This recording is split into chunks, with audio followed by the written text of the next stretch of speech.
Alors, je m'appelle Fernand Turcotte et je suis professeur émérite de santé publique et de médecine préventive de l'Université Laval.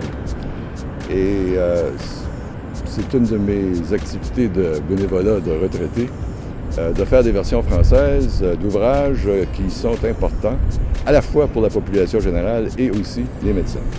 Et le dernier, Poignarder dans le dos, confronter le mal de dos dans une société surmédicalisée et une mise en application des notions présentées par Adler dans ses deux ouvrages précédents à une condition de santé qui est affligeante, qui est universellement répandue, dont on souffre tous à un moment ou l'autre de notre vie. La médecine occidentale est en faillite éthique. Et c'est précisément pour réagir à cette situation de crise qui va, si on ne la corrige pas, mener à une implosion de nos systèmes de santé, qu'il a résolu de faire ces ouvrages-là. Il y a une bonne fraction des maux de dos qui ne sont pas des problèmes médicaux, au sens strict du terme, au sens où nous ne sommes pas capables d'identifier une explication de l'ordre anatomo-physiologique de ces douleurs-là. Et chaque fois que ceci survient, la souffrance reste réelle, mais la solution n'est pas médicale. Mais pourtant, la commodité administrative en a fait un problème médical.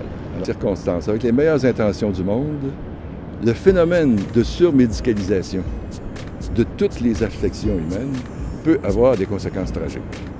Et ces conséquences-là surviennent, encore là, de la main de médecins qui ne sont pas plus bêtes que moi et qui ne sont pas moins soucieux que moi de rendre service, d'une part, et frappent des gens qui sont extrêmement désireux de retrouver leur état de bien-être le plus rapidement possible.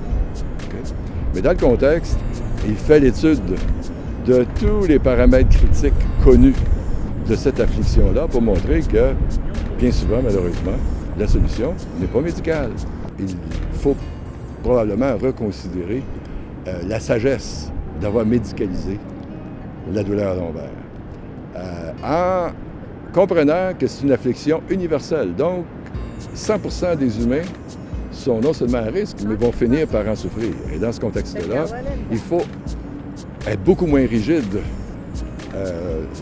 par exemple, face aux exigences qu'on a quand les gens sont frappés par ce problème-là. De la même façon, les médecins et la population consultant ces médecins a des attentes, et si quand leur médecin ne se conforme pas à ces attentes-là, aux États-Unis notamment, il y a le problème des poursuites en responsabilité civile qui induisent les médecins à n'en faire plus que moins, alors qu'il y a une bonne partie des problèmes graves qui viennent du plus que du moins.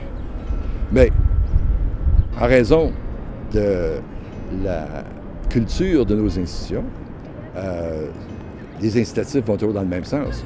On peut poursuivre un médecin pour n'avoir pas prescrit un test inutile, mais c'est très rare qu'on le poursuit pour avoir prescrit un test inutile.